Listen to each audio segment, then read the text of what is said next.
Hello friends, welcome back to my channel History Special. I hope you all are well.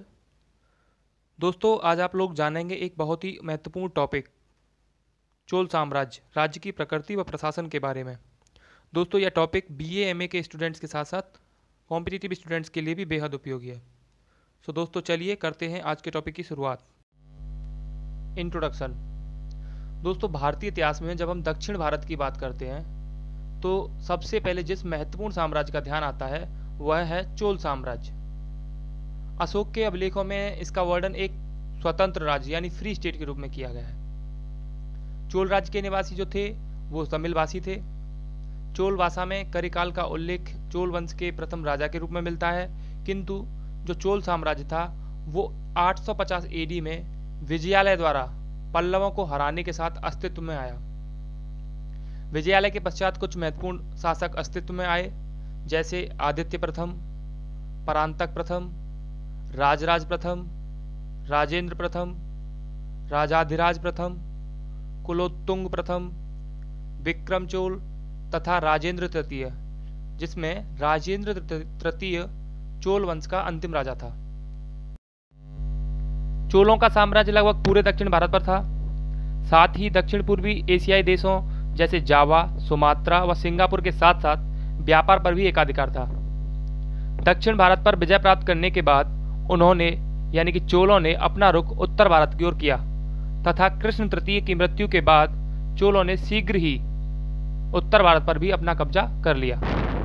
दोस्तों अब हम बात करेंगे चोल राज्य की प्रकृति यानी नेचर ऑफ स्टेट के बारे में। जब हम चोल राज्य की प्रकृति के बारे में बात करते हैं तो सामान्यतः प्रश्न उठता है कि क्या चोल साम्राज्य केंद्रीकृत था या नहीं। इस विषय में बहुत से विद्वानों इतिहासकारों ने अपने अपने मत दिए, किंतु हम देखते हैं कि सबसे पहले इस विषय में इतिहासकार नीलकंठ शास्त्री ने अपनी पुस्तक a history of south India में पहली बार इसे लेकर बात की। शास्त्री जी ने जहां कहीं फैले हुए स्रोतों को इकट्ठा कर उसे एक हिस्टोरिकल नरेटिव में पिरोने का काम किया। उसके द्वारा चोल राज्य की बहुत सी गरिमा की गई, साथ ही चोल राज्य को पूर्ण रूप से केंद्रीकृत राज्य यानी सेंट्रलाइज्ड स्टेट के रूप में चित्रित किया गया। शास्त्री जी ने चोल राज्य में एक कुशल नौसेना, नौकरशाही व एक व्यापक राजस्व प्रणाली के होने की बात की। 1960 के दशक में इस मत की कड़ी आलोचना हुई जब इतिहासकार बर्टन स्टीन ने शास्त्री जी, टीवी महालिंगम तथा मीनाक्षी अप्पादुरई जैसे विद्वानों के पारंपरिक इतिहास लेखन की तीव्र आलोचना की। बर्टन स्टीन अपनी पुस्तक peasant state and society in medieval south India में बताते हैं कि उपरोक्त के द्वारा पेश दक्षिण भारतीय पूर्व मध्ययुगीन दक्षिण भारतीय राजनीति की गई व्याख्या में राज्य को समाज तथा अर्थव्यवस्था से जोड़ने का प्रयास नहीं किया गया, मुख्यतः कृषि अर्थव्यवस्था के साथ। उन्होंने ऐसी व्याख्या में उपस्थित विसंगतियों को स्पष्ट करने का प्रयास किया, जहां एक ओर चोल राज्य को शक्तिशाली, केंद्रीकृत व अधिकारी तंत्रयुक्त राजतंत्र के रूप में दिखाने का प्रयास किया, वहीं चोल राज्य की स्थानीय स्वशासन संस्थाओं की परंपरा की व्याख्या कमियों से भरी थी। बर्टनस्टीन बताते हैं कि ऐसी विसंगति उनकी अर्थव्यवस्था की समझ के कारण नहीं बल्कि राज्य की विशेषताओं की समझ से जुड़ी थी। आगे बर्टनस्टीन ने जिस वैकल्पिक सिद्धांत यानी अल्टरनेटिव मॉडल को पेश किया उसमें से अनुष्ठानिक राजतंत्र, खंडित राज्य, कृषि समाज तथा कृषि राज्य जैसे सिद्धांत महत्वपूर्ण थे। बर्टनस्टीन बताते हैं कि दक्षिण भारत में राजतंत्र सैद्धांतिक और व्यावहारिक रूप से अधिकारी तंत्र या संवैधानिक राजतंत्र के स्थान पर पवित्र या आध्यात्मिक राजतंत्र को प्रतिबिंबित करते हैं। शासकों का प्रजा अथवा संसाधनों पर प्रभावशाली नियंत्रण केवल उनके राजनीतिक नाभिकीय परिधि it means political nuclear periphery तक ही सीमित था। इन नाविकों के बाहरी परिधि में इन शासकों का केवल अनुष्ठानिक महत्व था, इट मीन्स रिचुअल महत्व। भूमि पर लगाया गया राजस्व केवल एक सीमित क्षेत्र से नियमित रूप से वसूल किया जा रहा था, अन्यथा यह राज्य लूटी हुई धन संपदा पर निर्भर थे। आगे स्टीन ने चोल साम्राज्य में एक विकसित अधिकारी तंत्र के वजूद पर भी प्रश्न उठाया है, जिसके जरिए राज्य अपनी उपस्थिति और नियंत्रण को स्थानीय स्तर तक महसूस कर सकता था। किसी भी महत्व के अधिकारी तंत्र, राजस्व वसूलने के तंत्र अथवा स्थायी सेना के अभाव में केंद्रीकृत चोल साम्राज्य की प्राचीन कल्पना ही अनुचित हो जाती है। यह जरूर है कि पूर्व के विद्वानों ने जिस सर्वशक्तिमान चोल साम्राज्य का आख्यान प्रस्तुत किया वह अतिशोक्तिपूर्ण नजर आता है। बर्टनस्टीन ने इस विषय में जो अल्टरनेटिव मॉडल दिया वह भी त्रुटिपूर्ण है। स्टीन के द्वारा पूर्व मध्ययुगीन दक्षिण भारतीय राज्यों को पूर्णतः अध्यात्म और पवित्र राज्य की संकल्पना को सहज स्वीकार कर लेना कठिन होगा। इस प्रकार के वर्णन में चोल जैसे राजतंत्रों की महती सत्ता और सैन्य सफलताओं को बिल्कुल नज़रअंदाज कर दिया। स्टीन ने प्राचीन भारतीय राजतंत्रों को लूट अभियानों पर आश्रित होने की संभावना को सिद्ध करने के क्रम में समुद्रगुप्त के विराट सैन्य अभियानों की तुलना दक्षिण भारत के स्थायी मवेशी योद्धाओं से थी, जबकि निश्चित रूप से ये दो बिल्कुल अलग राजनीतिक व्यवस्थाओं के हिस्से थे। युद्ध और लूट को प्राचीन एवं पूर्व मध्ययुगीन राजतंत्रों की राजनीति का अविभाज्य अंग माना जा सकता है, लेकिन मौर्य, गुप्त, सातवाहन तथा चोल जैसे महती साम्राज्यों के उद्भव और विकास को लूट अभियानों पर आश्रित मान लेना बिल्कुल तर्कसंगत नहीं होगा। आगे स्टीन ने अनुष्ठानिक प्रभुसत्ता और वास्तविक प्रभुसत्ता के बीच एक कृत्रिम दुविधा को दिखलाने का प्रयास किया है। फिर भी स्टीन वास्तविक सत्ता और दमनात्मक शक्ति को केंद्रीय सत्ता से भ्रमित कर रहे थे। आगे इतिहासकार कारासेमा अपनी पुस्तक history and society in India में बताते हैं कि चोल अभिलेखों में अनेक ऐसी उपाधियों का उल्लेख है जो पदाधिकारियों को प्रतिनिधित्व करती हैं, तथा यह भी कि चोल शासकों के द्वारा प्रशासन के केंद्रीकरण का प्रयत्न किया जा रहा था, जिसकी पुष्टि इतिहासकार वाई सुब्बारायलु तथा सान मोगन के द्वारा कर संबंधी शब्दावली के अध्ययन से होती है। इतिहासकार हिट्जमन ने भी अपनी पुस्तक स्टेट फॉर्मेशन इन साउथ इंडिया में चोल अभिलेखों में उपस्थित कर संबंधी शब्दावलियों तथा कार्यकारी पदवियों का अध्ययन कर बताया कि 1000 एडी से संपूर्ण चोल राज्य में राजकीय भूराजस्व अधिकारियों का एक व्यवस्थित कुनबा यानी कि क्लान ग्रामीण रहन सहन में अपनी दैनिक उपस्थिति दर्ज कराने लगा था। चोल शासकों के द्वारा भूमि कर व्यवस्था को दिशा देने और दोबारा व्यवस्थित करने में व्यक्तिगत रुचि दिखाई जा रही थी। इतिहासकार केशवन वेलुठत और आर एन नंदी ने पूर्व मध्ययुगीन दक्षिण भारत के संदर्भ में सामंतवादी मॉडल की प्रस्तावना की। वहीं अन्य विद्वानों ने सामंती अवधारणा को अस्वीकार किया, जैसा कि इतिहासकार हिट्जमन ने उत्पादन के साधनों की बात की तथा भूदान व राज्य संरचना के बीच आपसी संबंध ढूंढने का प्रयास किया। इसी तरह इतिहासकार कारासेमा ने सामंती और विवादित मॉडल को अस्वीकार किया तथा माना कि चोल काल में केंद्रीकृत राजसत्ता की शुरुआत हुई, लेकिन उन्होंने स्पष्ट किया कि किसी व्यापक सैद्धांतिक ढांचे के स्थान पर उनका प्रयास विशेष घटनाओं का विश्लेषण करना है। हालांकि विश्लेषण की दृष्टि से दक्षिण भारत को किसी समरूप इकाई के रूप में नहीं देखा जा सकता। पूर्व मध्ययुगीन दक्षिण भारत न तो इतना शक्तिशाली और केंद्रीकृत था जैसा शास्त्री सिद्ध करना चाह रहे, न ही उतना प्रभावविहीन जितना स्टीन समझते हैं। अतः पूर्व मध्ययुगीन इतिहास को चोल राज्य तक सीमित कर देना उचित नहीं है। कावेरी नदी घाटी के चोल मंडल की ऐतिहासिक प्रक्रियाएं केरल, कर्नाटक या आंध्र जैसे अन्य क्षेत्रों में घटने वाली ऐतिहासिक प्रक्रियाओं से अलग थी। इस तथ्य को आगे के विश्लेषण में ठीक तरह से समझने का प्रयास किया गया है। चोल प्रशासन, इट मीन्स चोला एडमिनिस्ट्रेशन। तो अब हम बात करेंगे चोला एडमिनिस्ट्रेशन के बारे में। चोल प्रशासन व्यवस्था एक जटिल नौकरशाही अर्थात ब्यूरोक्रेसी पर आधारित थी। राजा प्रशासन का प्रमुख था। प्रशासन के संदर्भ में चोल राज्यों के अनेक अभिलेख उस समय की प्रशासन व्यवस्था पर प्रकाश डालते हैं। चोलकालीन शासन व्यवस्था राजतंत्रात्मक यानी कि मोनार्किकल थी।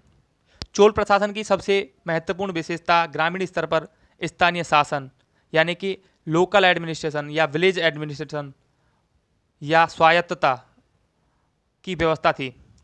चोलकालीन अभिलेखों जैसे उत्तर मेरूर से हमें इस साम्राज्य के ग्राम प्रशासन की अधिक जानकारी प्राप्त होती है। विभिन्न गांवों में स्थानीय प्रशासन का प्रतिनिधि संस्थाओं के माध्यम से संचालित होता था। हमें उत्तर मेरूर अभिलेख से 3 चीज़ों का उल्लेख मिलता है। पहला उर, दूसरा सभा या महासभा व तीसरा नाडु। उर गांव की आम सभा थी। किसी भी गांव के वयस्क पुरुष करदाताओं के द्वारा उर या ग्राम या मेलग्राम का संचालन होता था। उर का कार्य सार्वजनिक कल्याण यानी कि पब्लिक वेलफेयर के लिए तालाबों बगीचों के निर्माण हेतु गांव की भूमि का अधिग्रहण करवाना था। सभा या महासभा, यह अग्रहार कहे जाने वाले ब्राह्मणों व गांव के वयस्क सदस्यों की सभा थी। अग्रहार गांव में ब्राह्मण लोग निवास करते थे और वहां की अधिकांश भूमि लगान मुक्त होती या इन्हें काफ़ी स्वायत्तता मिली हुई थी। सभा या महासभा के कार्य संचालन के लिए समितियां होती थीं। वे समितियां थीं वरीयम या वरियार। इन समितियों के प्रमुख कार्य थे जैसे करों की वसूली, करों को लगाना एवं माफ़ करना, न्यायिक कार्य, शिक्षा एवं स्वास्थ्य की देखरेख, कृषि का विकास एवं समुचित व्यवस्था करना व मंदिरों की देखरेख इत्यादि करना। नाडु, इसके अधीन अनेक नगर और ग्रामीण बस्तियां थीं जो पूर्व मध्ययुगीन भारत में महत्वपूर्ण इकाई थीं। स्थानीय सभाओं को भी कई बार नाडु कहा जाता था। नाडु सभा के सदस्यों को नट्टार कहा जाता था। ये सदस्य प्रभावशाली निगम के रूप में सामूहिक इकाई की तरह काम करते। नाडु राजस्व की आधारभूत इकाई थी व नट्टारों की राजस्व संबंधी मामलों में अहम भूमिका थी। भूमि निर्धारण व राजस्व वसूली अधिकार इन्हीं पर था। सिंचाई प्रबंधन में भी नट्टारों की अहम भूमिका थी। ये मंदिरों को भूदान करते थे। किसी नाडु में एक या एक से अधिक नगरम अर्थात कॉमर्शियल सेंटर हो सकते थे। बाजार या वाणिज्यिक केंद्रों को नगरम कहा जाता था, जहां स्थानीय व अंतर क्षेत्रीय इट मीन्स इंटरनेशनल स्तर पर उत्पादन और व्यापार किया जाता था। नगरम में व्यापारिक निगम इकाई को नगरट्टार कहा जाता था। दोस्तों, अब हम बात करेंगे राजस्व विभाग। चोलों का राजस्व विभाग कैसा था, यानी कि रेवेन्यू डिपार्टमेंट। चोल काल में भू राजस्व विभाग काफ़ी महत्वपूर्ण था, जो विशेष रूप से राजस्व को लेकर लेखा जोखा रखता था। भूमि निर्धारित करने से पहले भूमि का सर्वेक्षण, उसका वर्गीकरण एवं नाप जोख कराई जाती थी। तत्कालीन अभिलेखों से पता चलता है कि राजराज फर्स्ट कुलोत्तुंग के पैर की माप ही भूमि की लंबाई की मापने की इकाई मानी जाती थी। चोल काल में भूमि कर उपज का 1/3 हिस्सा हुआ करता था, जिसे अन्न व नगद दोनों के रूप में लिया जाता था। राजस्व विभाग का उच्च अधिकारी वरित पोतगगक कहा जाता था। अन्न का मान 1 कलम यानी कि 3 मन था। बेली भूमि माप की इकाई थी। सोने के सिक्के को कासू कहा जाता था। चोल राज्य की आय का प्रमुख स्रोत भूमि कर था, जिसे नाडु एकत्र करती थी। अकाल जैसी स्थिति में भूमि कर को माफ कर दिया जाता था। राजस्व की आय के अन्य स्रोत भी थे, जैसे सीमा शुल्क व टोल, विभिन्न व्यवसायों, खानों, जंगलों और नमकदानियों पर कर। चोल काल में भू राजस्व को कड़माई कहा जाता था। दोस्तों, अब हम बात करेंगे चोलों की न्यायिक व्यवस्था के बारे में। जहाँ तक न्याय प्रशासन की बात है, तो इतिहासकार शास्त्री जैसे विद्वानों ने धर्मासन की संज्ञा से प्रशासन के शाही न्यायालय या केंद्रीय न्यायालय के अस्तित्व की चर्चा की है। राजा सर्वोच्च न्यायाधीश होता था। दिन प्रतिदिन के मामले न्याय प्रशासन, सभा जैसी स्थानीय इकाइयों के अधीन थे। चोल अभिलेख से यह पता चलता है कि चुनाव किसी भी लोकतांत्रिक व्यवस्था की नींव है। आज की चुनाव प्रक्रिया के जैसे ही ग्रामीण शासन के लिए चुनाव क्षेत्रों का विभाजन किया जाता था। साथ ही व्यक्ति उसी गांव का होना चाहिए था, ताकि उसे स्थानीय परिस्थितियों की जानकारी हो। चुनाव लड़ने के लिए योग्यता का भी प्रावधान था। अयोग्य, भ्रष्ट व अपराधी लोगों को शासन संचालन से बाहर रखा जाता था।